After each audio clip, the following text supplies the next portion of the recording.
जम्मू कश्मीर दौरे पर केंद्रीय गृह मंत्री अमित शाह के दौरे का आज तीसरा दिन है। श्रीनगर में आज अमित शाह बैठक करेंगे। जम्मू कश्मीर के विकास कार्यों की समीक्षा करेंगे। सुरक्षा व्यवस्था के हालातों पर भी चर्चा करेंगे गृह मंत्री अमित शाह।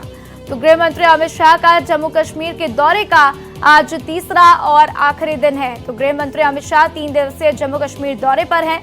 आज गृह मंत्री अमित शाह श्रीनगर स्थित राजभवन में बैठक करेंगे, जिसमें पहली बैठक में जम्मू कश्मीर में चल रहे विकास कार्यों की समीक्षा करेंगे। इसके अलावा एक दूसरी बैठक में गृह मंत्री राज्य की सुरक्षा स्थिति पर भी चर्चा करेंगे। तो देखिए, लगातार एंटी टेररिस्ट ऑपरेशन 23 मार्च से चलाए जा रहे हैं। बड़ी कामयाबी सुरक्षा बलों के हाथ लग रही है और ऐसे में गृह मंत्री अमित शाह का जम्मू कश्मीर दौरा कई मायनों में खास, क्योंकि सुरक्षा व्यवस्था को लेकर भी गृह मंत्री अमित शाह आज चर्चा करने वाले हैं। तो साथ ही विकास कार्यों पर भी समीक्षा करेंगे और जम्मू कश्मीर का विकास हो रहा है। लगातार राज्य में उद्योग बढ़ता जा रहा है। और इस खबर पर ज्यादा अपडेट के लिए मेरे सहयोगी विकास अब्रोल मेरे साथ फोन लाइन पर जुड़ चुके हैं। सीधा उनका रुख करेंगे। विकास, आज गृह मंत्री का विशेष कार्यक्रम है, आज वो बैठक करेंगे। 2 बैठकें, एक विकास कार्यों पर चर्चा होगी और दूसरी साथ ही साथ किस तरीके से सुरक्षा व्यवस्था को और मजबूत बनाना है। ये बैठकें कितनी बजे होंगी, क्या इसका शेड्यूल है, क्या टाइमिंग इसकी?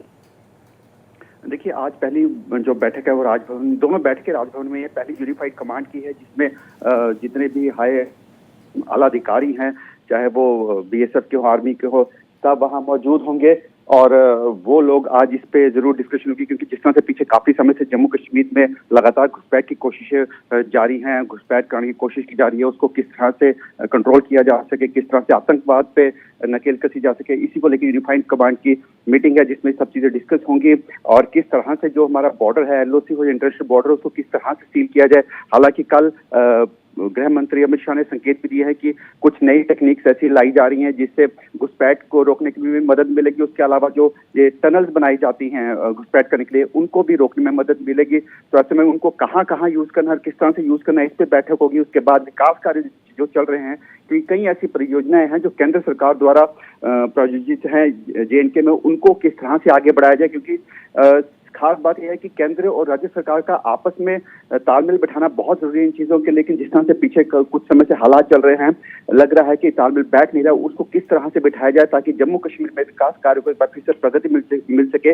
इसी को लेकर ये 2 बैठकें आज महत्वपूर्ण है। उसके बाद वो फिर वहां से दिल्ली के लिए निकलेंगे। जी बिल्कुल, 2 बैठकें आज बेहद महत्वपूर्ण और विकास को लेकर देखिए, विकास पहले भी गृह मंत्री कई बार बोल चुके हैं कि जम्मू कश्मीर में विकास हो रहा है। पत्थरबाजी जो घटनाएं पहले होती थी उसमें भी कमी आई है और अब हालात वहां पर काफी शांतिपूर्ण हो चुके हैं। लेकिन एक बड़ा बयान गृह मंत्री अमित शाह ने इसी दौरे के दौरान कहा कि अब पूरा फोकस है कि किस तरीके से जम्मू कश्मीर को पूर्ण राज्य का दर्जा देना है।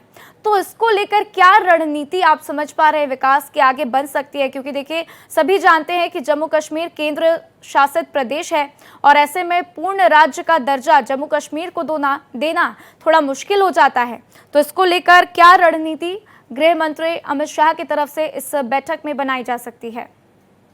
देखिए, जम्मू कश्मीर में जो विकास कार्य है उनको आगे बढ़ाने के लिए एक बार कहीं ना कहीं पूर्ण राज्य का दर्जा देना बहुत जरूरी होगा, लेकिन किन कंडीशन के साथ देना है, इसी पे मंथन जारी है। क्योंकि आप जानते हैं जम्मू कश्मीर में जब पूर्ण राज्य का दर्जा था, जब हमारी स्पेशल स्टेटस हमें दिया गया था, तो जम्मू कश्मीर के हालात कैसे थे। जब इसको केंद्र शासित प्रदेश बनाया गया, 370-35 को खारिज किया गया, उसके बाद से अलगाववाद पर, आतंकवाद पर नकेल कसी है। क्योंकि सरकार कहीं ना कहीं ये भी इस चीज का भी ध्यान रख रही है कि कहीं पूर्ण राज्य का दर्जा देने के बाद एक बार फिर से ऐसी घटनाएं दोबारा बढ़ ना जाएं। उस तरह से इस बात पे मंथन चल रहा है कि क्या क्या अधिकार राज्य सरकार को दिए जाए, किस तरह से पूरा ये एक कानून पारित किया जाए जिसमें कुछ चीजें केंद्र के पास भी रहे, कुछ चीजें राज्य सरकार के पास भी रहे, ताकि विकास कार्य भी चलता रहे और सुरक्षा को लेकर जो केंद्र का दृष्टिकोण है जेएंडके लोग, उसमें भी किसी तरह का कोई अहित ना हो सके। बिल्कुल विकास, और यही देखना होगा कि जब आज ये 2 बैठकें होंगी तो उसमें क्या कुछ महत्वपूर्ण बातें निकलकर सामने आएंगी। मेरे साथ जानकारी साझा करने के लिए आपका शुक्रिया विकास।